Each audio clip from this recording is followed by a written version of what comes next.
Visa বন্ডের তালিকায় নতুন আরও 25টি দেশকে যুক্ত করেছে আমেরিকা, যার মধ্যে রয়েছে বাংলাদেশের নামও। স্টেট ডিপার্টমেন্টের ভিসা নীতিতে এসব দেশের নাগরিকদের আমেরিকা প্রবেশে গুনতে হবে সর্বনিম্ন 5,000 থেকে সর্বোচ্চ $15,000 পর্যন্ত। বাংলাদেশিদের জন্য ভিসা বন্ডের এই নিয়ম কার্যকর হবে চলতি মাসের 21 তারিখ থেকে। নতুন নিয়মে আমেরিকায় প্রবেশে বাংলাদেশিদের সর্বোচ্চ 18 লাখ টাকা পর্যন্ত গুনতে হতে পারে। মঙ্গলবার পর্যন্ত মোট 38টি দেশকে ভিসা বন্ডের নিয়মে সংযুক্ত করেছে ওয়াশিংটন। তালিকায় থাকা বেশিরভাগ দেশই আফ্রিকা ও ল্যাটিন আমেরিকার। দক্ষিণ এশিয়ার দেশগুলোর মধ্যে বাংলাদেশ ছাড়াও রয়েছে নেপাল ও ভুটানের নামও। নিকোলাস মাদুরোর দেশ ভেনেজুয়েলাকেও এই তালিকায় যুক্ত করেছে ট্রাম্প প্রশাসন। আমেরিকার পররাষ্ট্র দপ্তরের ওয়েবসাইটে বলা হয়েছে, এসব দেশ থেকে B1, B2 ভিসার জন্য মনোনীত ছাড়া অন্য যে কোনো ব্যক্তির ক্ষেত্রে এই নিয়ম প্রযোজ্য হবে।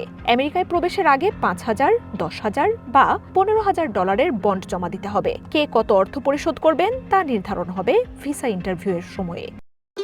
ভবিষ্যৎ হোক নিরাপদ, বিনিয়োগ হোক বিশ্বস্ত, আর আমার পছন্দ সল্ট বে। ওয়েলকাম টু সল্ট বে। ভ্রমণ বা ব্যবসায়িক উদ্দেশ্যে দেশটিতে যাওয়ার পর ভিসা ব্যবহার করে অতিরিক্ত সময় অবস্থান এড়াতেই এমন নিয়ম বলে জানিয়েছে আমেরিকা। গত বছরের জানুয়ারিতে ক্ষমতা গ্রহণের পরই অভিবাসনের বিরুদ্ধে কঠোর অবস্থান নেন প্রেসিডেন্ট ডোনাল্ড ট্রাম্প। অভিবাসীদের ধরপাকড়, ফেরত পাঠানো, গ্রিন কার্ড ও ভিসা প্রত্যাহার, দেশটিতে প্রবেশ করতে চাওয়াদের সামাজিক মাধ্যমের ইতিহাস যাচাই বাছাইয়ের মতো পদক্ষেপ নেওয়া হয়।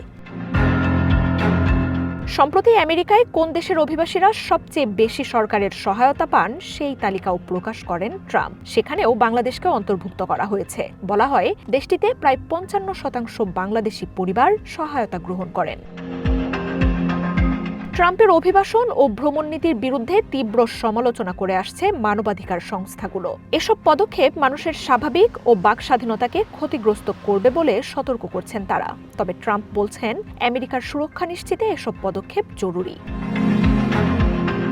বন্ডের অর্থ জমা দিলেও ভিসা যে পাওয়া যাবে সেটিও নিশ্চিত নয়। তবে আবেদন বাতিল হলে ভিসার অর্থ ফেরত পাওয়া যাবে। এছাড়াও নির্দিষ্ট সময় মেনে বা তার আগে ফেরত আসা, সফর বাতিল, আমেরিকার কোনো শিক্ষা প্রতিষ্ঠানে ভর্তির পর ভিসা না পাওয়ার মতো বিষয়ে বন্ডের অর্থ ফেরত দেওয়া হবে। মেয়াদ শেষ হয়ে যাওয়ার পরও অতিরিক্ত সময় দেশটিতে অবস্থান, আশ্রয় চাওয়ার মতো কারণে ভিসা বন্ডের অর্থ অফেরতযোগ্য বলে বিবেচিত হবে। বন্ডের পাশাপাশি আমেরিকার ট্রেজারি দপ্তর ও হোমল্যান্ড সিকিউরিটি ডিপার্টমেন্টের শর্ত পূরণের ফর্মও স্বাক্ষর করতে হবে। ভিসা বন্ড স্বাক্ষরকারীদের আমেরিকায় প্রবেশ ও ফেরত আসার জন্য বিমান ও নৌবন্দর নির্দিষ্ট করে দেবে কর্তৃপক্ষ। মার্জিয়া উপমা, ওয়ান ইন্টারন্যাশনাল ডেস্ক।